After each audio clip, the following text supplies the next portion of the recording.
Après 3 jours de pluies incessantes, tout le flanc de la colline derrière le petit village s'est effondré dans un grondement terrifiant. La terre et les rochers ont tout enseveli. La vieille maison en bois où vivait seul M. Lam a disparu en quelques secondes. Les gens accoururent en criant son nom, essayant de le dégager, mais tous leurs efforts furent vains. Au milieu de cette boue chaotique, une seule créature refusait de s'arrêter, le vieux chien doré de M. Lam. Il se jeta sur les décombres, griffant frénétiquement avec ses pattes avant. Le sol du glissement de terrain était dur comme de la roche, ses fondations étaient brisées et le sang commençait à teindre la boue en rouge. On a essayé de l'arracher, mais il s'est immédiatement retourné. Ils l'ont attaché et il a hurlé. Un hurlement différent de celui d'un chien, mais plutôt comme le cri étouffé d'une créature perdant tout son monde. Il ne comprend pas ce qu'est un glissement de terrain. Il ne comprend pas ce qu'est la mort. Il ne savait qu'une chose. Son maître était là-bas. La nuit est tombée. La pluie a recommencé. Les villageois ont dû partir, car la situation était trop dangereuse. Mais le chien était différent.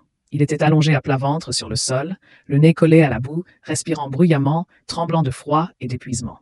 Chaque fois qu'il entendait le bruit de la terre ou des pierres qui tombaient, aussi petit fût-il, il bondissait et continuait à creuser, même si ses pattes n'étaient plus stables. Lundi matin, au retour de tous, le chien était toujours là.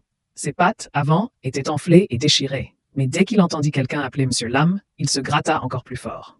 C'était comme s'il croyait qu'en faisant un petit effort supplémentaire, son propriétaire finirait par réagir. À midi, il s'effondra d'épuisement, mais son nez pointait toujours vers le tas de terre. Cet après-midi-là, l'équipe de secours a retrouvé la main de M. Lam. C'était à moins d'1 mètre de l'endroit où le chien avait creusé. Quand on a sorti son corps, le chien a essayé de ramper jusqu'à sa main froide et de la lécher doucement.